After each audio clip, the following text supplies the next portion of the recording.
All right. Happy Thursday, operators. It's so great to have you here back with us at NoCodeOps. I hope you're doing well wherever in the world you're watching us from, and whether you're watching us now live or you'll be watching this webinar in the future. If this is your first time here, we're NoCodeOps, an international community for professional operators that leverage the power of no-code tools to scale up their career.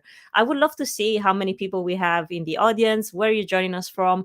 If you're part of the community already, I would love to see how many of you are here with us today. I know that we have about 170 people registered for this event, and that's the power of either myself or Bryce, our guest speaker, who I'm going to call in very soon, or obviously the keywords AI and chat GPT or GPTs, which is everyone's breakfast these days. So without further ado, I'm going to get in Bryce into the stream. Hi, Bryce. What's up? How's it going? Oh, it's so great to have you back. I mean, we had such a great time with you. Was it 2 weeks ago, 3 weeks ago? Not long. Not It's long fun. ago. Yeah, I'm glad to be back. I had a blast, so it should be fun again today. So thanks for It having me. was fantastic. And, you were a great speaker. And when I saw, I think you posted something on LinkedIn about something you had built using Zapier AI and connecting it obviously with GPTs, the new release from OpenAI, I was like, I have to get him back. I have to get him back for a webinar. So I'm so grateful and pleased that you're here with us again. Yeah, it's gonna be great. I'm looking forward to it. And so I was just telling just everyone on social media and just like our audience in general that today we're kind of going to dive into a little masterclass on how to master AI in operations using Zapier AI and GPTs. But I would love for you to kind of like tell us a little bit more about the agenda maybe, and obviously people, if you haven't seen Bryce before at our previous webinar, he's a senior growth manager at Zapier, and you can check out more of his background if you watch our previous episodes, or if you want to connect with him, I will be sharing all the handles to his social media, or you can join NoCodeOps community because he's also there. Yeah. Enough of the plug. Where are we gonna dive in today? Yeah, for sure. And you can throw the slides on the screen. I've only got 6 slides, so we're not gonna bore you guys too much with slides. But we will we'll dive into just a quick history lesson. Honestly, there's a lot that's happened. There's so many things that have been built and released. Like, it helps me to just stand back and be like, okay, what's happened? Where are we at now?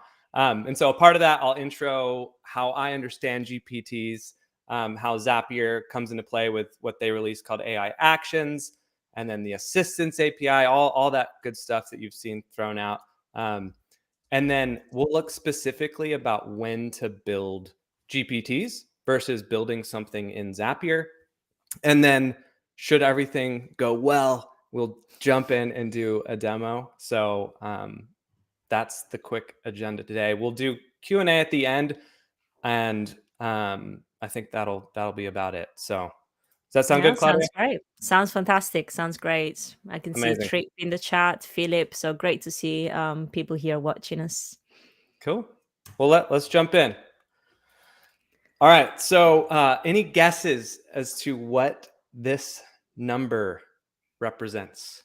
Throw it in the chat. I don't know if I can see all the chat, but yeah, I was just gonna say, people feel free to just interact as much as you want with us in the chat. Obviously, if you're joining us from LinkedIn, I'm also reading your messages there, so, or Twitter, but yeah, mostly YouTube. I can see as well. But drop them in the chat. What do you think this number is? Which to me, the obvious answer is the number following number 9. yes, Is nailed it? it. No. So yeah, so I mean, this number is just the number of days since the GPT launch, 10. Ah. So I just want to say I'm not an expert. And if anyone claims to be an expert, they're lying, because the last time I checked, there's only 240 hours in the 10 days, not nearly 10,000 hours. So we're all kind of in this together, learning. And so I'm just here to share what I've learned. I have a family. I don't spend 24/7 researching everything, but I have spent some time wrapping my head around it. So the 10x your growth. Hey, I'll take it. 10x your growth. And Bill French. Bill, I'm so happy to see you here. First off, is that meaning of the universe? Yes. Oh wait, I guess that's 42. I was also going a little bit, kind of like I was thinking, oh, does it mean like something that is complete, that it's round? I was going into like some kind of philosophical Real meaning deep. behind it, but 10 days from the release makes sense. There, there's a lot more that could be packed into the number 10. So we like this number. Cool. All right. So let's do this together. Join me if I can kind of wrap my head around what is going on in this world of AI and GPTs and Zapier. You can too. So we start with the Chat GPT launch. I'm not going to throw super specific dates on here. It was about a year ago. It was released super broad. We saw 1,000,001 social posts that were like, no one's using Chat GPT correctly. Like, here are 50 prompts you should use. That started like littering the socials. It was great. We had a lot of fun. Soon after that, we had Zapier release a ChatGPT integration. So just like any other, I'm going to make this a little bigger. Yeah, was gonna Is ask. that is that better? Awesome. Yeah, yeah. Okay, Brilliant. there we go. So they released an integration, and it's just like any other app on Zapier, right? You can connect it, throw it into automations. So now automated workflows in Zapier get AI, and there's a lot of fun to be had there too. After that, fast forward to, I believe, earlier this year, the plugins were released on ChatGPT. And so Zapier also released a plugin so that on Zapier or on ChatGPT, you can basically say like, "Hey, send Bill an email," and Zapier will go into all the actions and apps and be able to send an email for you within the ChatGPT. So this is very similar to what we've seen just 10 days ago, and we'll get to that in a bit. But lots of other plugins to like browse the web and all that good stuff. Um, After that, Zapier released, and you can kind of see the theme here. Above the line, Chat GPT, that's where you're living, and the history there. And below is like in Zapier. So Zapier released, it's in beta currently, an AI chatbot that's a new product for Zapier. And they leverage OpenAI and Chat GPT to bring like a chat like experience into Zapier that can be embedded on your website or as a widget, basically with OpenAI or ChatGPT kind of behind the scenes powering it. And then we move back to 10 days ago. And 10 days ago is when OpenAI released these GPTs, and Zapier also released Zapier AI Actions. Very similar to when the plugin was released. We can use ChatGPT and we can take action through Zapier. And then on the flip side, in Zapier, the ChatGPT integration uses what's called an assistance API. So I don't know if any like, are you Was confused, there a audience? coincidence? Was there a coincidence? I know, right? Well, I mean, definitely teamed up, right? A bit there, but No, it all this sounds, by the way, it all sounds very clear so far. okay, cool. Because sometimes it can even confuse me, and even how to use these. That's where we're hopefully we'll get to is like clarifying what this actually looks like in Yeah. practice. But this is how I understand it. I could be wrong. If there's something else that was released that I was just like don't know, throw it in the chat and we'll look at it. But um, the assistance API in Zapier, like basically just it allows you to like upload files, like use tools to analyze those files. You can like specify fields and parameters. It's more or less a chat GPT integration that's a little bit more advanced. And you can create an assistant that can be referenced in another Zap. Like one Zap uses um, a blog writing assistant, and once you've created that, now you can like reuse it in a different Zap. So it's almost like a prompt library in Zapier. So there's another way I think to frame this that is also a little bit helpful, or at least for me, it was the overall direction of these releases is from broad to specific. right? So ChatGPT releases, it's like the entire internet. You have to use prompts to try to like get it to do what you want. There's a lot there. Um, the same with Zapier, right? Like the ChatGPT integration, it's more or less just broad. You have to use prompts to really specify every single time you interact with it. Broad.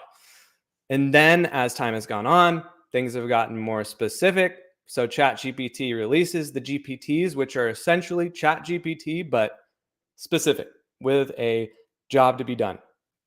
And the same in Zapier, right? You've got the Assistance API, specific, there's some job to be done, as well as an AI chatbot that's similar. You give it like a specific task and it can get a job done. So that's how I see it. I know there's a lot of words on the screen. We have one more slide. This is it, and then we'll jump in. But sort of getting into like, when do you use either of these? How I understand it, the easiest way to understand it is in ChatGPT. If you just want someone to take action, then maybe that's where you can live, because they're going to be able to have that chat conversational experience in ChatGPT, and through a GPT just take some action in Zapier. Um, the things to keep in mind is like your audience has to be in ChatGPT. They have to have a pro account to be able to interact with the GPT. So it's very limited to being inside of their platform. Mm-hmm. And your audience, like if you were to build something for someone, like they need a Zapier account to use those Zapier actions. Like you set it up so that someone can come in and kind of configure it in action, like sending an email in Gmail, but they have to actually authenticate their own Gmail account in Zapier and use it that way. So those are things Yeah. to keep in mind. I've seen like loads of people in the community building amazing things, just like using OpenAI APIs and obviously ChatGPT, and plugging that into some other platform that they're using. So would you say Zapier Actions is kind of facilitating that process of just like getting the API, turning it into something that you can automate and use elsewhere? Yeah, so I mean, yes and no, right? So the Zapier actions live in ChatGPT, and you Mm, can kind of think of Zapier less as an automation tool in that context and more of like an authentication center.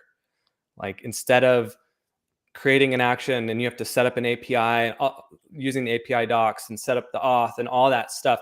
Instead, with Zapier actions, when you're building a GPT in ChatGPT, you can just tap into Zapier. Zapier handles obviously all that authentication, taps into all the actions, all that good stuff.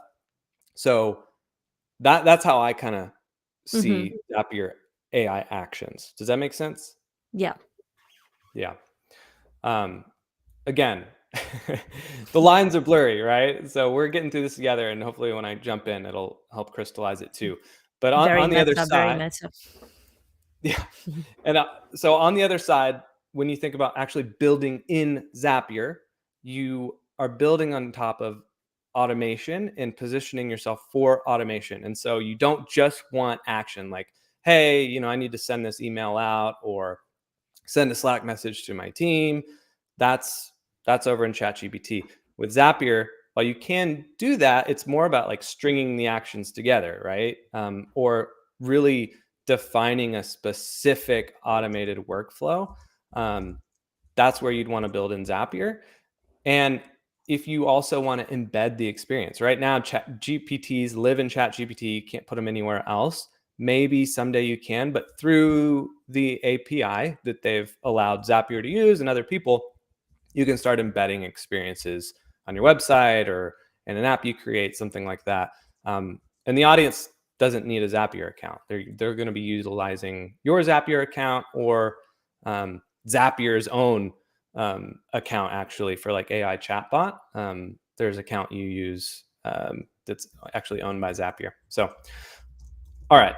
So let's jump in and Let's actually get do some. into it. Yeah. Let's get into it. Yeah, because I was just reading, I was just replying to a question from Bill from LinkedIn. More specifically, does Zapier have some secret sauce that makes it more suitable to work with GPTs? Is there some unobvious capability in Zapier that would cause OpenAI to snuggle up to Zapier's platform? And what I was just saying is that I'm sure we're going to watch some use cases here that might answer that question. Yeah, I mean, and again, it's been 10 days. So the use Early cases days. coming out. A lot of this today is just like, let's look at a couple use cases, but actually practically hands-on, like how do we get this to actually work? But Bill, it's a good question. I think Zapier, like I mentioned, you can see it as an authentication center. So I mean, you could have 6,000 apps authenticated in Zapier, and then by tapping into that through a GPT, like it clearly is beneficial, right? You don't have to handle all that authentication and all that stuff that can get really messy. So that would be the secret sauce, right? All the integrations. But all right, so let's do this. So we're going to create first a GPT, and we're going to have it sort of help with landing page editing and like adhere to brand guidelines, and then send me a Slack message using Zapier AI Actions. That's where we'll start. Let's see. Does this? I want to make sure I'm sharing. Let's see. Share this tab instead. Okay. I wonder if I can share a window, Claudia, instead. Let's see. We can all try. Okay. Let me see here. I'll share. Aha. Window. Okay. As I'll Let's try. see. There we Page. go. Let's see if that moves over. There we go. Sweet. Awesome. Okay. And I'll make this A little as bit bigger. big as I can Perfect. get it. Is that good? And I'll zoom in Yeah. just a little bit too. All right. Let me just Fantastic. clear up some stuff. Okay. So again, a GPT helps with landing page editing and adheres to brand guidelines and sends me a Slack message. So again, you have to have a ChatGPT Pro account. You got to have a Zapier account. So one cool thing is I created a GPT that actually helps you set up these Zapier AI actions. And so that's right here. And we can send this link out afterwards. But you can go through this and it kind of tells you what to do. So we're just going to use this, and you'll see how to set it up. It's not too complicated. So right here, you're essentially copying this URL. And again, this tells you exactly what to do. So I'm going to copy that URL, and then it tells me to go ahead and create the GPT. I'll show you what this all looks like. So creating the GPT, you got two sections here. I'm going to just go ahead and configure. You can actually chat with this GPT builder to help you, but right now I'm just going to do this manually. So let's just call this landing page editor. Description. Let's see. Applies brand guidelines and sends me a Slack DM. Cool. All right, before I get into instructions or conversation starters or anything else, I don't need to just do web browsing or DALL-E image generation. This is where we're going to add Zapier AI actions. We're going to go into create new action. And thankfully, they've now made this a little easier to see. I think when I first did this, like you couldn't tell that this was a button. It's just as import from URL. But now it's a button. Perfect. So you click it. And I'm Because, just I mean, regardless of how much technology AI advances, you're always going to need UX designers, UI designers. Do not worry, your jobs are not going anywhere. They still need you guys. Yeah, no, absolutely. Yeah, it was crazy. I like posted it and people were a little confused. I was like, I get it. Yeah, like you can't tell that you have to click this. But anyway, they've made it a little easier. So you just paste in that and you save it in there, and it throws in all this good stuff that you don't have to worry about. And that's it. So pretty simple. So now you've got actions set up. There's a few more things you have to do to add it into the instructions. So we'll just go back here and ready for the next step. Cool. So now there's a set of instructions you basically just paste in to the GPT to tell it like, hey, use these Zapier actions. And part of that is you determining what actions the GPT can take, right? Going again, that idea of broad to specific, right? GPTs are specific, a specific job to be done. And similar with Zapier, specific tasks you want them to do. So for this one, it's send a Slack DM. So let's see. We're including the instructions, specify required actions, and configuration URLs. Okay, let's see. Give me the instructions.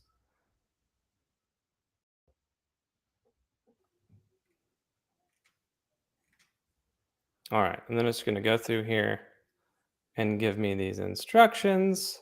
Let me just make sure I got this. And just if you wanted to share the link with people to try it out, as you know, if they want to build with us live, is there anything I could look up for, or Yeah, let me send it. yeah, you can Okay. also send it to me if you want in the private chat. Oh, I see the private chat. Perfect. Let me do that.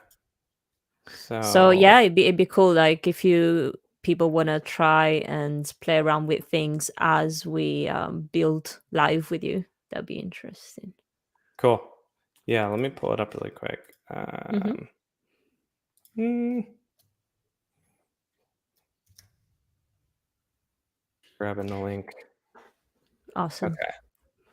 And Actions got also let me know like who link. you are. I can see there's about 50 people tuned in, and I would love to see where everyone's joining us from. Oh, I can see Chris. Got here a little late, but excited to see how these two can play together. Thanks for organizing. Our pleasure, Chris. Cool. Okay, so I've got the instructions, and I'll probably have to just adjust that a little bit. I mean, it kind of tells you exactly what it needs to do, but I wanted it to send me very specific instructions. I got that from the guide that Zapier put out. So we'll paste in the instructions here. So these are the standard instructions you send. And so it just says like, hey, before running any of these actions, it tells it, what to do, what to look for, how to confirm things. I guess the trickiest part would be setting up these what are called configuration URLs. And so this is where you define what it can do. And for this one, right, we'd want it to send a Slack message. And so that's what I've included there as required actions. When you go in here, you can ask, like, help me set up a configuration URL for sending a Slack DM. And it should just go ahead and create that for you. It uses natural language, so it's pretty simple to set up these configuration URLs. But these are the buttons when a user uses your GPT. They're going to click the button and it'll open up Zapier AI Actions and link to your Zapier account. And you basically turn on what the action is. So I'll give it a full test and you'll see, but it'll create that link for you, and you take that and you copy it into the instructions here. All right. And then the last thing you can do, and I'll actually paste this below, is actually go in and let's see, add instructions here for the very specific task you want done. So I'm pasting in guidelines. So I'm saying like, hey, you're a world-class copywriter, editor. This is what you should do. Here's the brand guidelines, and I close it out. So you're essentially putting in a prompt, you're adding the actions, and you're telling it what actions it should take. And then from there, we can actually give this a shot. So let's do this. Only me. All right. And this is where I hope we don't run into GPT-4 limits. Fingers crossed. If fingers crossed. Because But right now, I know that yeah, you were worried about this just before we got started, and I was just saying to you, like, even if that happens, is a growth and learning opportunity because people need to know this is what could happen. So totally. Right. At least for now, right? Like they have like usage limits and things in place, right? It's still so early. So we'll see how this goes. So I'm we'll see how pasting it in goes. here. here's some landing page content. Like you to apply some brand guidelines to it. It's pretty simple at this point, right? Putting in a paragraph. So it says, hey, to move forward, it checks that you have this send direct message action enabled. And if you don't, here's the link to get it enabled. So I am going to try this. I have a feeling I need to. Okay, sweet. And this opens up. Good, we can all see it. And you decide, okay, what Zapier account it's going to use, the Slack account, and then to who. For this one, I'm just sending it to myself. So I'm going to actually dictate that the only action it can take is to send to myself. The message text, I'll have AI guess for this value, and I'll enable this action. Sweet. You got a bunch of other actions here. Those are for other GPTs. But once you do that, and this is like the end user experience, right? Once you've built a GPT, this is what they'll have to do. They have to have their Zapier account. They have to have something authenticated, and they configure it here. And I would say all set. Got it configured. It'll talk to Zapier. We do have a question from Chris, because he Yep. just tuned in a little bit later today. Are these setup URLs being requested coming from the GPT side or the Zapier side? These are from the Zapier side. So the configuration URLs point you into Zapier or Zapier AI Actions, sort of their own interface page, so that you can click and get the things authenticated and set up so that your GPT can access them. Brilliant. Thank you. All right. So it edited the landing page content to fit the brand voice that I had set up and dictated. And it says, hey, please provide me with a Slack username so I can send you a DM. There's my Slack username. And if all things work correctly, then this will send me a DM. And when it does, hopefully I can pop in a screenshot to show that. Fantastic. Talking. You can do it, GPT. We believe in you.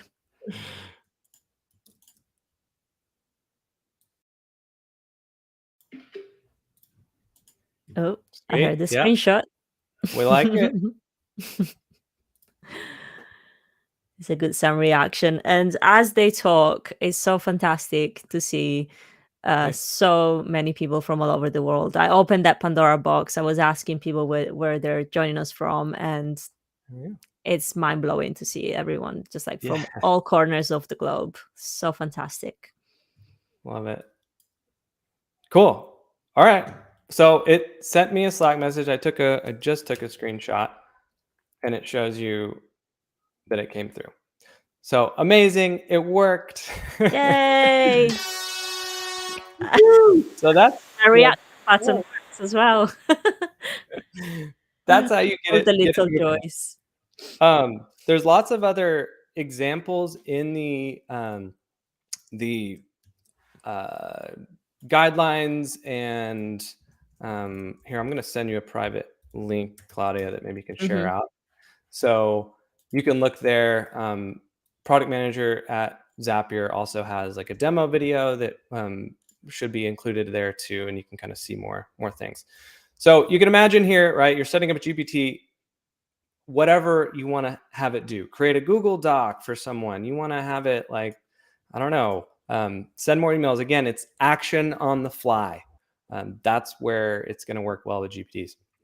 So let's switch over into Zapier and go through what it looks like to have AI into woven into like a form or a project intake. I think I'll do a couple demos. One quickly just to show you a chatbot and how that works, and then a second one where we'll build out a client hub where someone will be able to submit a project request, and we'll have AI help assess the request for us. So should be pretty quick actually to do this. This is a little known template library that we have for all of our new products. And here I can just grab a quick chatbot template. Let's do explain AI chatbot template. It's basically just going to help us explain complicated stuff in an easy way. So click to use this template. It builds out the AI chatbot for us. And here it is. So in Zapier, this is a Zapier interface for those who aren't familiar with some of Zapier's new products. And this is where the chatbot lives. It's a component that you throw in here. Other components are here as well. You can kind of build out a lot of stuff here, and we'll see more of that in a minute. But with this chatbot, it's got a sort of a prompt, right? This is super simple prompt, but you can add the directive here and have it do whatever you want. So I could say like, hey, adhere to the Zapier brand guidelines, just like I did in GPT. And it can run off that, or I can actually upload a custom data source. Just like a GPT, there was a place to do that as well.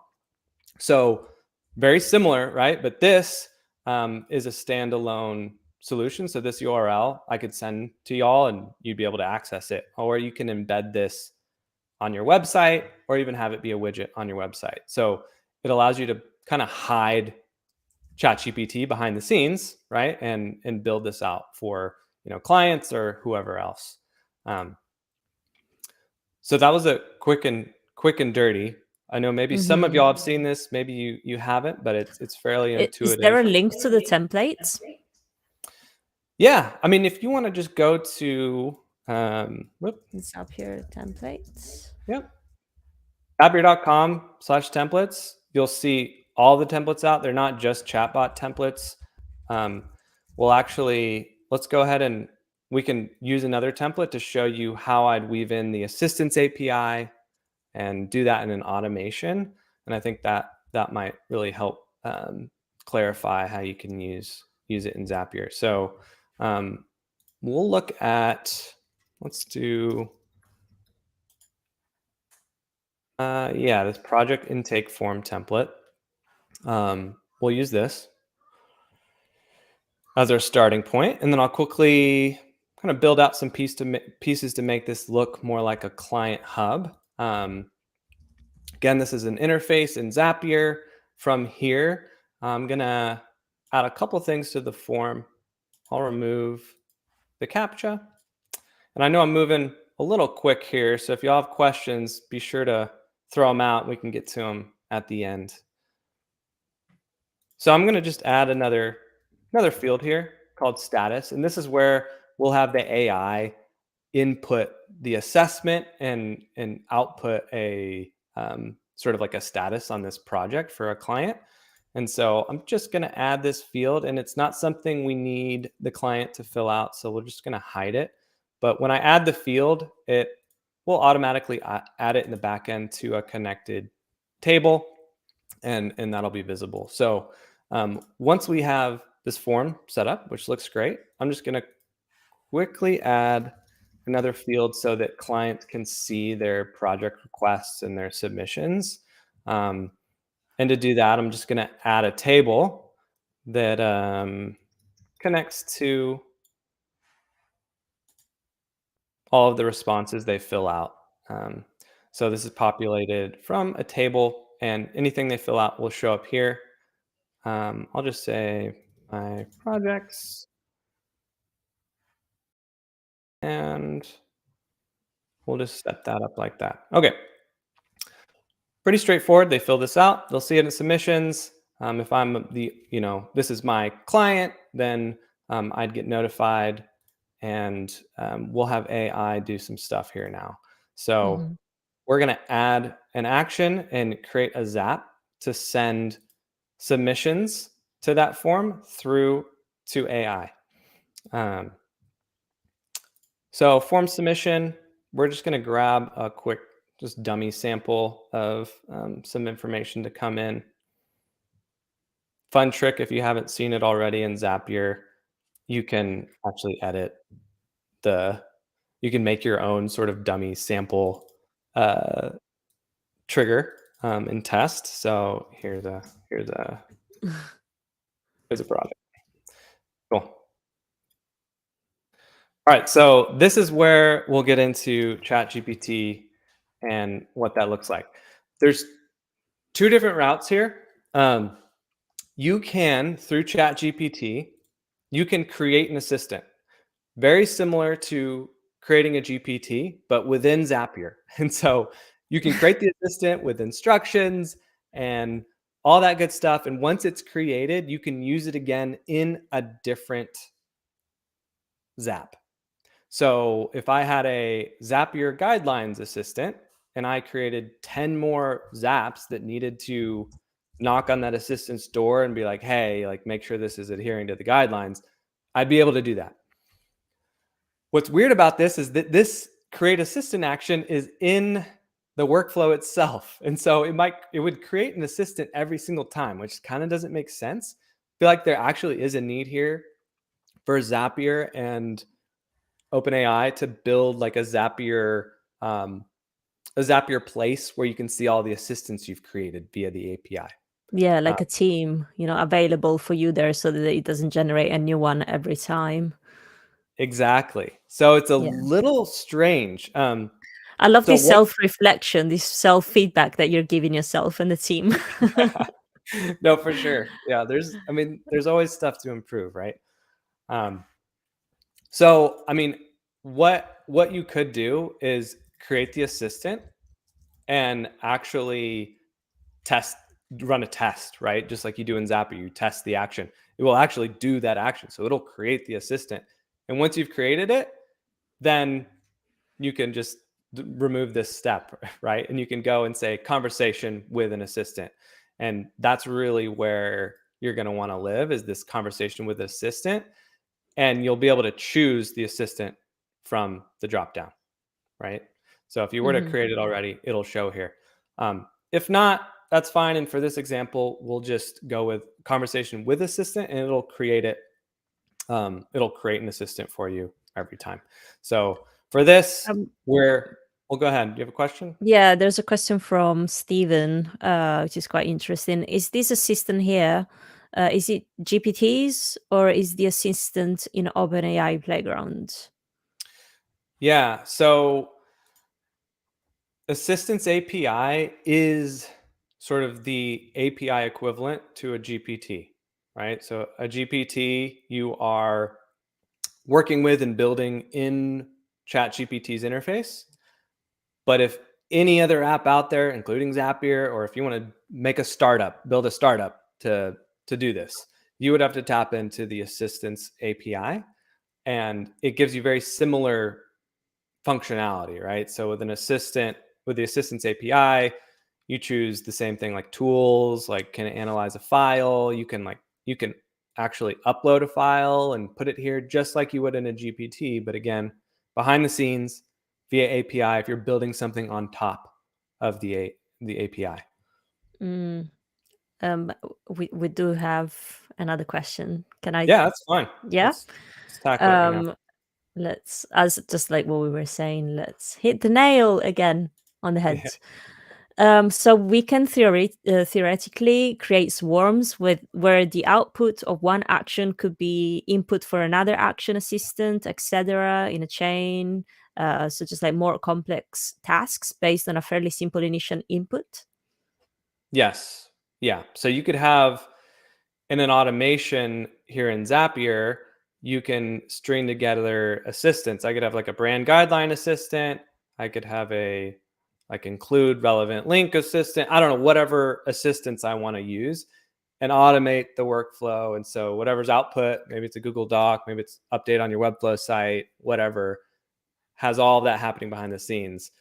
And so that's where, yeah, it gets real powerful, right? Because Mm-hmm. in ChatGPT, like you have one GPT, it's a specific purpose, but you're not necessarily linking all the stuff together. You Yeah. could make like one mega GPT, but that almost defeats the purpose in a way sometimes. And I Yeah. guess my own question there would be, are you able to then save these assistants that are created and reutilize them? Yeah, so that's where this kind of handy drop down shows you what you've created. Right. Um, Just like and in the so zaps, just like, yeah. yeah, you would find them in the Zap. So again, this like project assessor, that's what I'm creating right now. If I were to go into another Zap, I could access it with all the instructions I originally told it, all the files I originally upload to it, all that, right? All right, so and I know we've got like 15 minutes, so I'll I know, and there's so many questions, so I'm just gonna zip it and let you I'll go I'll ahead. breeze through. This is like the last little bit. So we'll just do this and then we can answer all the questions. I know again, it's new, it can be confusing, and so I want to help clarify whatever I can. So just real quickly, I'll show you how this would work.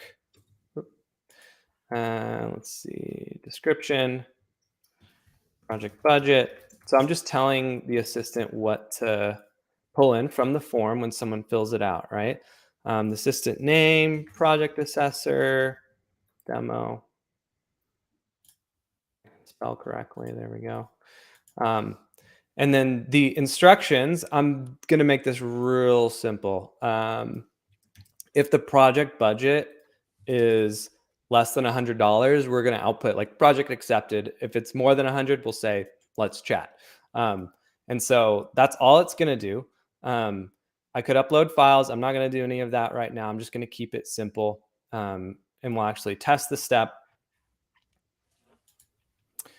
This sends it, creates the assistant called project assessor, and will run this through so that the output is either a project accepted or not. This one's accepted because it was less than $100. Easy enough. The very last step is just going to be to update the record.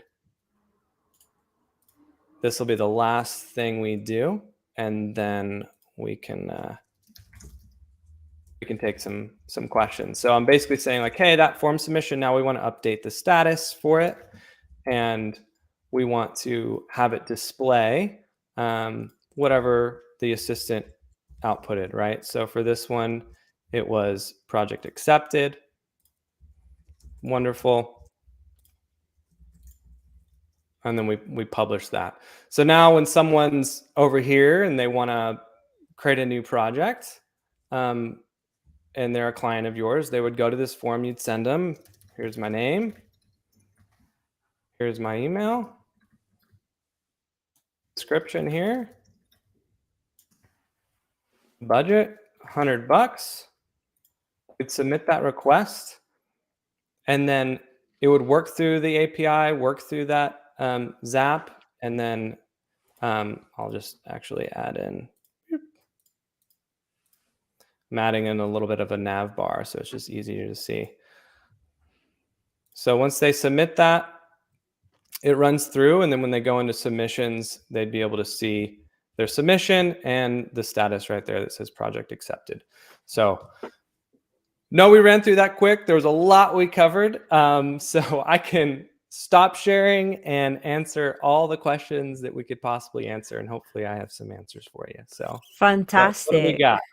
Oh, fantastic. Well, thank you so much, Bryce. I know this is all very new. And so I think you did a fantastic job just like showing us a couple use cases here that people can actually go ahead and recreate themselves after the webinar. So thank you for that. I mean, you heard it Yeah. first at NoCodeOps. It's fantastic. It's such a great opportunity for our audience here. We do have some questions in the chat, and officially we are opening our Q&A. So if you do have more questions, now is your time. We have about 13 minutes left. So drop them in the chat and we'll make sure we get to most of them. All right, so let's see. I did see some here from LinkedIn. From Stephen? Hi, Stephen. How can we input knowledge? Say, upload a user manual in a PDF into Zap, into this Zap. Is it working in the Zap or in the OpenAI assistant interface? Thanks. Yeah. So there are a couple approaches there, right? In Zapier specifically, right? You can do two things. One, build an AI chatbot. With that AI chatbot, there's a place to upload a data source. That's where you upload that. So you'd have like a chat like experience, you embed it, and someone would be able to ask it questions and it could stick to just the data source you upload. If you were to put it, let's say this sort of example with the client hub and project request, and you want to put it into an automated workflow, um, that's where you would first create the assistant via Zapier when you're testing things out. And there's a place to upload a file. You might have to upload it first into like a Google Drive or something to get that URL that can be accessible and used for the assistant. But once you do that, then you upload it into the assistant, and that assistant can run with it from there. That's the piece, right? Working to create assistants and managing assistants, it's a little bit like rough around the edges, and I think we'll see improvements there in Zapier. But yeah, hopefully that answers your question, Stephen. Mm-hmm. Thank you, Bryce. Question from Stephanie: what happens from the Zapier side if we hit rate limits from ChatGPT when a request has been made? Yeah, it's just like any other API. So if there are rate limits that are imposed, like they're gonna show up as well. There's no, as much as far as I know, there's no like secret relationship we have that allows us to do more than any other, company building with the API. So limits will be imposed just like they would anywhere else, and hopefully just over time, right? They up the limits and make it easier for everyone, and no one hits anything they don't need to hit. But Mm-hmm. Yeah, it's almost a shame we didn't hit any limits today. We could have seen it live. No, I'm joking. I'm joking. Question here from one of our most active members in the NoCodeOps community. Hi, Dominic. It's great to see you. And actually, Bryce, Dominic is one of the people that, every day almost he's building stuff with GPTs and super interesting. I would love to connect the two of you. But anyway, yeah. lots of love for you, Dominic. This was interesting. What has the uptake for Zapier AI been? I'm curious if there has been a wide adoption. Yeah, I mean, I don't have the numbers right in front of me to tell you like how many people are using this, but the ability, especially with chatbots, right, to embed on your website and sort of put chat GPT to work behind the scenes is very popular. I mean, it's in beta right now, the product, but we're seeing great traction there. And I think position for the future, it's huge because it's going to be connected to Zapier. And it already is, but there's some work to be done so that you can trigger automations from a chat, or like capture lead information from a chat and then do everything you would do in Zapier with workflows and automations with that lead to get it into your CRM and do whatever else. So the positioning of the AI chatbot in Zapier is pretty strong. So yeah, I mean, I'd say it's going well, but it's all still new, right? So it's like for anyone, it's like how much of this is the sizzle and the like appeal, and how much of this is really going to like settle and be, Yeah. practical, and like what does that look like, right? So we're still figuring that out. Yeah, well, I think my personal gut feeling is that it's going to be very sticky, like considering the Zapier Canva and the direction that Zapier is taking towards centralizing no-code operations. I mean, this is just an extra layer of on top of that. I could see like integrating GPT inside of Zapier. It's just like I love the fact that you guys are now trying to incorporate as much within rather than like you started off almost as a branch, you were branching out towards all the different platforms, and now it's all like, okay, now I'm pulling you all back in, come Yeah. indoors, which is super No, for cool. sure. Yeah, that piece of it, like reframing the way you see Zapier a little bit is helpful to like one, see how valuable it is to have it as an authentication center. Like that idea, right? All of your apps in one place, managed in a way that allows you to like tap into them when you want, is pretty powerful. So yeah, it's fun. Yeah. And I guess I have a question for me here, which is new. doesn't happen that often. Can you introduce a little bit more about the NoCodeOps community? Yeah, I'm interested in possibly joining. I would love to have you, Stephen. Yeah, NoCodeOps is a free community. We're based on Discord, and our audience is mostly operators professionals, so people working in operations roles, but we also have consultants, agencies leveraging no code tools, mostly Airtable, Zapier, Make. So basically we cover all the sort of operations tools. We're a tool agnostic community, so we have our favorites, but we're not just a Zapier community or an Airtable community. We're trying to really empower operations and no code operator as a professional career. And so that's the aim of the community. We're obviously hosting these webinars every Thursday with fantastic speakers like Bryce, who's been here for the second time now. And we're active in our Discord 24/7. We have regular community hangouts on a Tuesday, office hours on a Friday, you name it. Basically, it's your centralized home for a community of operators. So if you would like to join, I'll drop a link in the chat. I would love to have you. And let's see, we do have another question here from the YouTube. Let's say I have some initial data in Airtable. I would like to create a checkbox that sends data to GPT. It then does online search and injects data back to Airtable. How do I do that? Do we have Hmm. time for a 6 minutes use case? Yeah, right. I mean, if you can get it, you select a checkbox in Airtable, right? There would be a trigger from that, like an updated record, right, from a checkbox. That would get all that information. And then from there, like you feed it into ChatGPT, I believe you would be able to do an online search, but honestly, I would have to double check to see if that's a tool that would be available in the Assistance API. If anyone knows, throw it in the chat. But then, yeah, using Zapier, right? Then you would go update that record with whatever came from the ChatGPT step. So certainly doable. I would just check on the online search via the API. I'd have to look into that. Yeah, and AAA, I don't know what your name is, but if you want to try and build it together, you can join us tomorrow. We have the office hour at NoCodeOps. We can try and do it together. Yeah.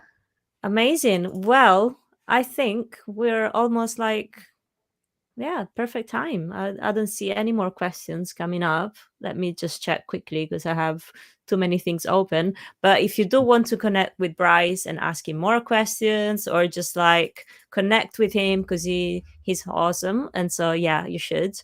Why not? Here's a link to his LinkedIn. And once again, you can join the community. We would love to have you there.